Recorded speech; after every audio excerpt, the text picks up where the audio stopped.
ሊና በየቀኑ አዲስ የተወለደችውን ታናሽ እህቷን እያቀፈች ወደ ኮሌጅ ክፍሏ ይዛ ትመጣ ነበር። ህፃኗ ዳይፐሯን ባራሰችው ጊዜ በክፍል ውስጥ በጠረጴዛዋ ላይ ዳይፐሯን ትቀይርላት ነበር። የህፃኗ መጥፎ ጠረን የክፍሉን ተማሪዎች በሙሉ ስላበሳጫቸው ተማሪዎቹ ምንም ስርዓት እንደሌላትና ክፍሉንም እንደ መኖሪያ ቤቷ እንዳደረገችው በማለትም ይወቅሷት ጀመር። ከሁለት ወራት በፊት ሊና ታዋቂና ከፍተኛ የዩኒቨርሲቲ የመግባት እድል አግኝታ ነበር።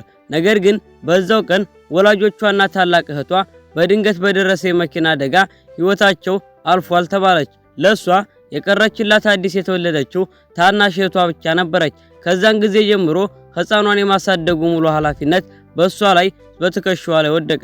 ህፃኗንም መንከባከብ እንድትችል ስትል ያገኘችውን ከፍተኛ ዩኒቨርሲቲ ትታ በአቅራቢያ ወደሚገኝ ተራ ኮሌጅ ገባች። በከፍተኛ ነጥቧ ምክንያትም በዛ ኮሌጅ ውስጥ ለ3 ዓመታት ያህል በነፃ ትምህርት እድል እንድትማር ተፈቀደላት። ሰላም ጋይስ እንዴት ናችሁ? ሁላችሁንም ሰላም ብያለሁ። ቪዲዮን ከመጀመራችሁ በፊት ቪዲዮውን ላይክ እንዲሁም ለዚህ ቤት አዲስ ሆናችሁ ቻናሉን ሰብስክራይብ በማድረግ ወደ ቪዲዮ እንመለስ። ከዚያ በኋላም ታናሽ እህቷን እያቀፈች ወደ ክፍል ይዛ መግባት ጀመረች። ሌሎችን ተማሪዎችም ላለመረበሽ ስትል ህፃኗን አቅፋ ደጃፍ ላይ ቆማ ትምህርቱን ታዳምጥ ነበር። ለህፃኗ የጡት ወተት ፎርሙላ መግዣ የሚሆን ገንዘብም ለማግኘትም የትርፍ ጊዜ ስራዎችን ትሰራ ነበር። ነገር ግን ህፃኗ በየጥቂት ሰዓታት ልዩነት ወተት መጠጣት ስለሚያስፈልጋት ቀጣሪዋ የሥራ ሰዓት ታባክኛለች ብሎ በማሰብም በአንድ ወር ደሞዟን ሰጥቶ ከሥራ አባረራት። ህይወት በጣም ከባድ እንደሆነች ብታውቅም ስለ ታናሽ እህቷ ስትል ትግሏን ቀጠለች። በሚቀጥሉት ዓመታት ህፃኗን እያሳደገች ትምህርቷን ተከታተለች። ከጥቂት ዓመታት በኋላም በመጨረሻ ተመርቃ ዲፕሎማዋን ወሰደች። ህፃኗም አደገችላት። ያ ሁሉ ከባድ ጊዜያትም ያበቃ ይመስል ነበር። መምህሮቿ የሊናን ጥረትና ድካም ስለተመለከቱ በአገሪቱ ከሚገኙ ሀብታም ቤተሰቦች ድርጅት የሚሰጠውን የእርዳታ የድጋፍ ፕሮግራም እንድታመለክት ነገሯት። ጥሩ ቀናት የመጡላት መስሏት ነበር። ነገር ግን በነጋታው ድጋፍ ለማግኘት የሚያስችል መስፈርት አላሟላሽም ተባለች። ምክንያቱም በተደረገው ማጣሪያ ወላጆቿና እህቷ በህይወት እንዳሉ ስለታየ ነበር። ወላጆቿ ለምን እንደዋሿትና እንደካዷትም ሊገባት አልቻለም። በዛው ቅጽበት የድርጅቱ ባለ ሀብት ኩባንያውን ለመጎብኘት መጣ። ሳይታሰብም እርስ በርሳቸው ተጋጩ። ባለ ሀብቱ ሊናን በተመለከተ ጊዜ በጣም ደነገጠ። ምክንያቱም ከብዙ ዓመታት በፊት የሞተችውን ባለቤቱን በከፍተኛ ሁኔታ ትመሳሰል ነበር። ከ20 ዓመታት በፊት የጠፋችው ልጁ መሆኗን ሲጠራጠር ጀመር። ሊና መታ ስትሄድም በሚስጥር ከራሷ አንድ የፀጉር ዘለላ አንስቶባት ወሰደ። ለሥራ ቃለ መጠይቅ እንደመጣች በሰማ ጊዜም ረዳቱን ነገ እንድትመጣ ንገራት አለው። ከዛም ከራሱ ፀጉር ላይ ነቅሎ የሁለቱንም የፀጉር ናሙናዎች ለምርመራ ወደ ሕክምና ቦታ ላካቸው። ሰራተኛው በሰጣት አድራሻ መሰረት ሊና ታናሽ እህቷን አስከትላ ወደ አንድ መኖሪያ ቤት አመራች። እዚያ እንደደረሰችም ወላጆቿና ታላቅ እህቷ በህይወት እየኖሩ በቅንጡ ቤት ውስጥ በደስታና በሀብት ተከበው በጥሩ ሁኔታ ሲመገቡ ተመለከተች። ባየችው ነገርም ክፉኛ ደነገጠች። የእነሱ ምቾት የተሞላበት ህይወት እሷ ላለፉት 4 ዓመታት ከታናሽ እህቷ ጋር ዳቦ ብቻ እየበላች ካሳለፈችው መራራ ህይወት ጋር ሙሉ በሙሉ የሚቃረን ነበር። ብዙም ሳይቆይ የሚነጋገሩትን በሚስጥር ብታዳምጥም እውነታውን አወቀች። እውነተኛዋ የራሳቸው ልጅ ሆነችው ክፉዋ ተንኮለኛዋ ልጅ የሊናን ቦታና እድል ወስዳ ወደ ታዋቂው ዩኒቨርሲቲ እንድትገባ ለማስቻል ሲሉ ነበር በሞት ለመሰወር የሐሰት አደጋ የፈረሙት። አዲስ የተወለደችውን ህፃንም ቢሆን ሆን ብለው ሊና እንድታሳድግላቸው ጥለዋት አልፈዋል። በመጨረሻም ሊና የራሳቸውን የደም ልጅ እንዳልሆነች ሲያወሩ ሰማች። ያኔ ሁሉ ነገር ግልጽ ሆነላት። በቁጣ ተሞልታም በሩን በኃይል ገፍትራ ገባች። ሚስጥራቸው መጋለጡን ሲያውቁ ያደረጉትን የነበረውን ትወና ቆሙ። ለ18 ዓመታት ማሳደጋችን ራሱ በቂ በጎነት ነው። አሁን ደግሞ ውለታችንን ልትመልሽ ይገባል በማለትም ያለ ረፍት ተናገሯት። ሊናም በቁጣ የኔ እናትና የህፃኗ ልጅነት ለእናንተ ውለታ መክፈያ ነው ስትል ጠየቀቻቸው። ክፉዋ ተንኮለኛዋ ልጅ ልታፌዝባትና ልትፎክርባት ስትሞክር ሊና በጥፊ መታቻትና አባትየው ክፉና ተንኮለኛዋ ልጅ ሊከላከል ሲል እሱንም በጥፊ ያላሰችው። እናትየዋም ምንም አልማረችም። ለ18 ዓመታት ያደረጋችሁትን ሁሉ ከፈልኳችሁ። አሁን በመካከላችን ያለው ግንኙነት በሙሉ አብቅቷል። በማለትም ዝምድናቸውን አቋረጠች። ታናሽ ሕፃኗንም ወደ ቤተሰቦቿ ገፍትራ ልታስቀራት ብትሞክርም ላለፉት 4 ዓመታት አብረው በመኖራቸው ሕፃኗ ሊናን እንደ ብቸኛ የቅርብ ሰው ታያት ነበር። ሊናም ሕፃኗ ከሷ ጋር ወላጅ አልባ ሆና እንድትሰቃይ ስላልፈለገች እያለቀሰች ለባለቤቶቹ አስረክባ እያነባች ወጥታ ሄደች። በዛው ምሽትም ሕፃኗ ስለ ሊና ለመበቀል ሆን ብላ በቤት ውስጥ ሁከት ፈጠረች። በቪላ ውስጥ ያሉትን ዕቃዎችም በሙሉ በመሰባበር ቤቱን በጠበጠችው። ቤተሰቦቿም ከሕፃኗ በዘላቂነት ለመገላገል በሚቀጥለው ቀን ሕፃኗን ወደ ሊና ለመላክ አቀዱ። በነጋታው ግን ሌላ ችግር ተፈጠረ። ሊና በሀብታሙ ቤተሰብ ድርጅት ውስጥ አዲስ ስራ ለመጀመር ስትመጣ ክፉና ተንኮለኛዋ ልጅ እዛው ድርጅት ውስጥ ስራ ለመቀጠር መጣች። ሊና ስራ ማግኘቷን ስታውቅም ክፉና ተንኮለኛዋ ልጅ በምቀኝነት ክፉኛ ተናደደች። ከተራ ኮሌጅ የመጣችው ልጅ እንዴት እዚህ ድርጅት ውስጥ ትቀጠራለች በማለትም የሥራ ማመልከቻ ሰነዷን ቀዳ ጣለችው። ይህም ትልቅ ውዝግብን ፈጠረ። ክፉና ተንኮለኛዋ ልጅ ይህች ልጅ የሐሰት ማስረጃን ያቀረበችው ብላ ስትከሳትም ስራ አስኪያጁ መጥቶ እውነተኛ ዲግሪ እንዳላትና በብቃቷ ማለፏን አረጋገጠ። በዛ ጊዜም ክፉና ተንኮለኛዋ ልጅ ይበልጥ ተናዳ በሰው ሁሉ ፊት ይህች ልጅ የተበላሸ ሕይወት ያላት ናት፣ ገና 4 ዓመት የሆናት ልጅ አላት በማለትም ስሟን ማጥፋት ጀመረች። ለዚህም ማረጋገጫ ይሆን ዘንድ ወላጆቿ ሕፃኗን ወደ ኩባንያው ይዟት እንዲመጡ በስልክ ደወለችላቸው። በሌላ በኩል ደግሞ የድርጅቱ ባለ ሀብት የተደረገውን የምርመራ ውጤት በእጁ ተቀበለ። የምርመራ ውጤቱም ይፋ ሆነ። ውጤቱም በሕይወት ያለችውና የጠፋችው ልጅ ሊና እውነተኛው የባለ ሀብቱ ልጅ የደም ልጁ መሆኗን አረጋገጠ። ባለ ሀብቱ ልጁ በድርጅቱ ውስጥ መሆኗን ባወቀ ጊዜም ሊያትና ሊያቅፋት እጅግ ተሻኮለ። ነገር ግን በዛ ሰዓት ልጁ በድርጅቱ ግቢ ውስጥ በምን ያህል ግፍና በደል እየተጠቃች እንደሆነ ምንም አያውቅም ነበር። በድርጅቱ ሳሎን ውስጥም ሊና ምንም አይነት ልጅ ወልዳ እንደማታውቅና ያቺ ሕፃን ታናሿ እህቷ መሆኗንም ለማስረዳት ብትሞክርም ማስረጃ ስላልነበራት ማንም ሊያምናት አልቻለም። በዛው ቅጽበትም ያሳደጓት አሳዳጊ ወላጆቿ ሕፃኗን ይዘው እዛ ቦታ ደረሱ። ሊናም ሕፃኗን እንዳየች ይህች ልጅ እህቴ ናት ስትል ለሁሉም ተናገረች። ነገር ግን አሳዳጊ ወላጆቿ አስቀድመው ተንኮል ሸርበው ነበር። ከመምጣታቸው በፊት ሕፃኗን ጉቦ በመስጠት ሊናን እናቴ ብለሽ ከጠራሽ የፈለግሽውን ነገር እንገዛልሻለን ብለው አታለዋት ነበር። ሕፃኗም ታዛዥ እንደምትሆንላቸው ቢገምቱም ሕፃኗ ግን አሁንም ሊናን እህቴ እያለች መጥራቷን ቀጠለች። በቦታው የነበሩ ሰዎችም በሙሉ ከደነቁ። በዚህ ጊዜም አሳዳጊ አባትየው ሁለተኛውን አደገኛ እቅዱን ተጠቀመ። በኮሌጅ ትምህርቷ ወቅት ሕፃኗን አቅፋ የተነሳችውን ፎቶ አውጥቶ አሳያቸው። በፎቶዎቹና በሐሰተኛ እንባዎቻቸው ምክንያትም በቦታው የነበረው ሰው በሙሉ በእርግጥም ልጅ ያላት ብሎ አመነ። እሷንም የቤተሰብና የድርጅት ውርደት እያሉ ይረግሟት ጀመር። አሳዳጊ አባትየውም በቁጣ በጥፊ መጥቶ መሬት ላይ ከጣላት በኋላ ተንበርክካ ይቅርታ እንድትጠይቅ ያዛት ነበር።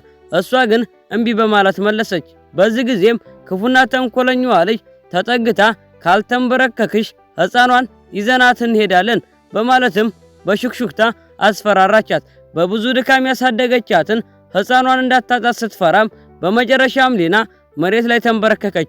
ሕፃኗም ሁኔታውን አይታ አምርራ ማልቀስ ጀመረች። በዛው ቅጽበት ስራ አስኪያጁ ከባለ ሀብቱ ስልክ ከደወለለት። ባለ ሀብቱም ልጄ ከተራ ኮሌጅ የመጣች በመሆኗ ሌሎች እንዳይበድሏት ተንከባከቧት ሲል ያዝ ነበር። ስራ አስኪያጁም በደስታ ተሞልቶ የባለ ሀብቱ ልጅ ለማስደሰት ይጓጓል። ነገር ግን አንድ ትልቅ ስህተት ፈጸመ። በዛች ቀን ተቀጥረው የነበሩት የገቡት አዲስ ሰራተኞች 2 ስለነበሩ በጥሩ ሁኔታ የተዋበችውና ያማረ ልብስ የለበሰችውን ክፉና ተንኮለኛዋ ልጅ የባለ ሀብቱ ልጅ ሆነች ነው በማለትም ጠየቃት። እሷም ያለምንም ማወላወል አዎን የኔ ልዩ በማለትም ተዋሽ ነበር። ስራ አስኪያጁም እሷን ለማስደሰት ሲል መሬት ላይ ተንበርክካ የነበረችውን እውነተኛዋን የባለ ሀብቱ ልጅ ሊናን የሊናን እጅ በጫማው ረገጣት። እሱ እየጎዳት ያለችው ልጅ እውነተኛዋ የድርጅቱ ወራሽ መሆኗን በጭራሽ አላወቀም ነበር። ሕፃኗ ልጅ ከእጃቸው አመልጣ የሥራ አስኪያጁን እግር አቅፋ እባክህ አትጉዳት አቁም እያለች እያለቀሰችም ተንበረከከች።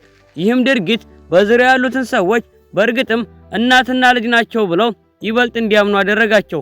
በዛው አጋጣሚም የሊናን 4 ታዋቂ ሀብታምና ባለስልጣን የሆኑ ወንድማማቾቹም ከአባታቸው ዘንድ ስልክ ከደወለላቸው አባታቸውም የጠፋችው እህታችሁ ተገኝታለች ብሎ ነገራቸው። ወንድማማቾቹም በፍጥነት ወደ ኩባንያው አመሩ። ነገር ግን እህታቸው እዛ ውስጥ በምን ያህል ግፍ እየተዋረደች እንደሆነ ፈጽሞ ያውቁም ነበር። ወንድማማቾቹ ኩባንያው ጋር ሲደርሱ በአንድ ጊዜ የባለ ሀብቱ ቅንጡ መኪና መጥቶ ይቆማል። አባታቸውም ከመኪናው ወረደ። በኩባንያው ውስጥ ግን ስራ አስኪያጁ አሁንም ሊናን በእግሩ እየረገጣትና እየተናገራት ነበር። ክፉዋን ተንኮለኛዋ ልጅ ደግሞ ደስ ለማሰኘት ሲልም ሊናን ደግሞ በጥፊ ይመታታል። በመጨረሻም የጥበቃ ሰራተኞችን ጠርቶ ያዟትና በዱላ ደብድቧት ሲል ያዛቸዋል። በዱላው ሊመታት እጁን ወደ ላይ ባነሳባት ቅጽበት አንድ ድምፅ አትንቀሳቀስ ብሎ አቆመው። ቀና ብለው ሲመለከቱም የሊና ወንድማማቾቹ እና አባቷ በበሩ በኩል አብረው ይገባሉ። ወንድማማቾቹም ባለ ብዙ ሚሊዮን ዶላር ውላቸውን ትተው የጠፋችውን እህታቸውን ለመቀበል በፍጥነት ቢመጡም በቦታው ሲደርሱ ግን ከክፉዋ ተንኮለኛዋ ልጅ ተንኮል የተነሳ እውነተኛዋን እህታቸውን መለየት አቃታቸው። ክፉና ተንኮለኛዋ ልጅ እውነተኛ እህታቸው አድርገው በስተትም አቀፏት። በዛው ቅጽበት ደግሞ ሌላኛው ወንድም ሊናን ለመምታት እጁን አነሳ። በዙሪያው ባሉ ሰዎች ስትበደልና ስትሰቃይ የነበረችው ያቺ ምስኪን ሊና በዛ ቦታ በሐዘን ከሰብራ መሬት ላይ ወደቀች። ይህ ሁሉ መጥፎ ነገርም ከመከሰቱ ከጥቂት ሰዓታት በፊት ግን ሁኔታው ሌላ ነገር ነበር። የድርጅቱ ባለ ሀብትም የጠፋችው ልጅ በራሱ ኩባንያ ውስጥ እየሰራች መሆኗን ድንገት አወቀ። አባታቸውም እህታቸውን ተቀብለው ወደ ቤት እንዲመልሷ በፍጥነት ለወንድማማቾቹ ደወለላቸው። ነገር ግን ወንድማማቾቹ ኩባንያው በር ላይ እንደደረሱ አባታቸው በቤተሰብ ውስጥ ድንገተኛ ታማሚ በመኖሩ ምክንያት በአስቸኳይ ወደ ሌላ ቦታ መሄድ ነበረበት። በዚህ ምክንያት እህታቸውን አይተዋት የማያውቁት ወንድማማቾቹ ብቻቸውን ወደ ኩባንያ ግቢ ገቡ። ወንድማማቾቹ ግቢ እንደገቡ የኩባንያው ስራ አስኪያጅ ትልቅ ስህተት ሰራ። ወንድማማቾቹን ከክፉና ተንኮለኛዋ ልጅ ጋር ያገናኛቸዋል። ያም የሆነው ክፉና ተንኮለኛዋ ልጅ በጣም ዘንጣና ያማረ ልብስ ለብሳ ስለነበር ባለሀብቱ አስቀድሞ አዲሷ ልጅ በጥሩ ሁኔታ ተንከባከባ ብሎ ነግሮት ስለነበር ነው። ከተቀጠሩት 2 አዲስ ሰራተኞች መካከልም አምራ የተዘጋጀችውን ክፉዋና ተንኮለኛዋ ልጅ የባለሀብቱ ልጅ እንደሆነች በማሰብ ለወንድማማቾቹ አስተዋወቃት። በዚህ ሰዓት ሊና ዲፕሎማዋን በሰረቀችባት ክፉና ተንኮለኛዋ ልጅ ላይ እየጮኸች ትከራከር ነበር። ነገር ግን ወንድማማቾቹ ክፉና ተንኮለኛዋ ልጅ እንደ እህታቸው አድርገው ስለቆጠሯት እህታቸውን በልጅነቷ በማጣታቸው ይሰማቸው የነበረው የጥፋተኝነት ስሜት አእምሯቸውን አውሮታል። ምንም አይነት እውነትና ሳያጣሩ የራሷን ቃል ሳያዳምጡም ክፉና ተንኮለኛዋ ልጅ ያለችውን ሁሉ አመኗት። በመጨረሻም ወንድማማቾቹ በራሷ ጥረትና ድካም ተወዳድራ የተቀጠረችውን እውነተኛና ትክክለኛ እህታቸውን ሊናን ከስራ ወዲያውኑ አባረሯት። ይህ ድርጊትም ለእሷ የመጨረሻ የልብ ስብራት ሆነባት። የምታሳድጋትና የምታንከባክባት ሕፃን ልጅ እያለች ከስራ መባረሯ ሙሉ በሙሉ አበሳጫት። ሊና በንዴትና በምሬት እየጮኸች ይህ ምንም ፍትህ የሌለው መጥፎ ኩባንያ ነው፣ ዳግመኛ በጭራሽ ወደዚህ ቦታ አልመለስም በማለትም የተባረረችበትን ወረቀት በትና ወደ ውጭ ወጣች። ክፉና ተንኮለኛዋ ልጅ ራሷን እንደሳተች በመምሰልም ወንድማማቾቹን ስታታልል ወንድማማቾቹ በፍቅርና በእንክብካቤ እያስታመሟት ነበር።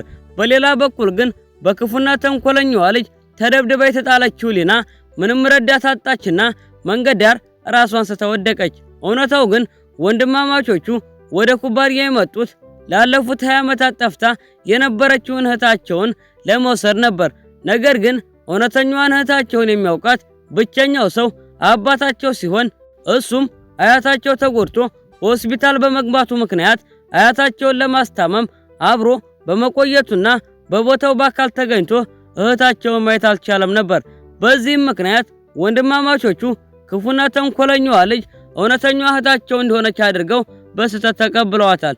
ክፉና ተንኮለኛዋ ልጅም የምርመራ ውጤት እንዳይደረግባት በማሰብ ራሷን እንደሳተች ስታስመስል ወንድማማቾቹ በጭንቀትና በፍርሃት ተሞልተው ወደ ቤታቸው ወሰዷት። ሐኪምም ወደ ቤታቸው አስጠርተው እንዲመረምራት አደረጉ። በዛው ቅጽበት ግን ሊና በክፉና ተንኮለኛዋ ልጅ ተደብድባ በመንገድ ላይ ራሷን ስተወድቃ ነበር። ሆስፒታል አያታቸውንም የሚያስታምመው አባታቸው ለወንድማማቾቹ ደውሎ የጠፋችው እህታችሁን አገኛችኋት ወይ ብሎ ይጠይቃቸዋል። ወንድማማቾቹም በጣም ደስ ብሏቸው አግኝተናታል፣ እህታችንን ለይተን አውቀናታል ብለውም ለአባታቸው ነገሩት። አባታቸው ይህንን ሲሰማ ህሊናው ይረጋል። ነገር ግን በዛች ቅጽበት እውነተኛዋ ውድ ልጁ ሊና በሞትና በህይወት መካከል ሆና እየታገለች መሆኗን አላወቀም ነበር። በአጋጣሚም አንድ ደግ መንገድ ላይ አግኝቷት ወደ ሆስፒታል ወሰዳት። ሐኪሟም የልጅቷን ስልክ በመክፈት የማደጊያ ወላጆቿን ደውላ ስለ ሁኔታው ስትነግራቸው የማደጊያ ወላጆቿ ግን በጥላቻና በጭካኔ ለሷ ህክምና 1 ሳንቲም እንኳን አንከፍልም፣ ከኛ ምንም አታገኝም ብለው ስልኩን ዘጉባት። በዚህ ጊዜም ወንድማማቾቹ በቤታቸው ሆነው የቤተሰቡን ውድ ቅርስ የሆነውን የእጅ አምባር ለክፏና ለተንኮለኛዋ ልጅ በደስታ ይሰጧት ነበር። በእነሱ ቸልተኝነት ምክንያትም እውነተኛዋ እህታቸው ሊና በግል ሆስፒታል ውስጥ ያለ ህክምና ከጥላ መተኛቷን አላወቁም። ነገር ግን በሆስፒታሉ የነበሩ ደግ ኃላፊ አግዳሚዎችና ታካሚዎች ተሰብስበው ለምስኪኗ ልጅ የህክምና ገንዘብ አዋጡላት። ይህ የሰዎች ደግነት ያስደሰታት ሐኪም ለሊና ነፃ ህክምና እንዲሰጣት ለአለቆቿ ለማመልከት ወሰነች። ነገር ግን ሂደቱ ጊዜ የሚወስድ ነበር። በዛው ቅጽበትም በዚያው ሆስፒታል ውስጥ አያቱን ሲያስታምም የነበረው የሊና አባት ከውጭ የሚወጣውን የሰዎች ጩኸት ሰምቶ ወደ ውጭ ይወጣል። ነርሷንም ምን ተፈጥሮ ነው ብሎ ሲጠይቃት ወላጆቿ የጣሏትና በጽኑ የተጎዳች ልጅ እንዳለች ነገረችው። አባቷም በወላጆቿ ጭካኔ በጣም አዝኖ የልጅቷን የህክምና ወጪ ሙሉ በሙሉ ራሱ ለመሸፈን ወዲያውኑ ወሰነ። ነገር ግን እሱ ያደረገው ይህ መልካምና ቸር ድርጊቱ በሞት አፋፍ ላይ ያለችውን የራሱን እውነተኛ ልጅ ሊናን የሚያድን መሆኑን በወቅቱ በፍጹም አላወቀም ነበር። ይህንን ቪዲዮ ቀጣዩን እለቀዋለሁ። ላይክ እና ሰብስክራይብ እያረጋችሁ ኮመንት ላይ ፓርት 2 እያላችሁ ጻፉልኝ። ይመቻችሁ።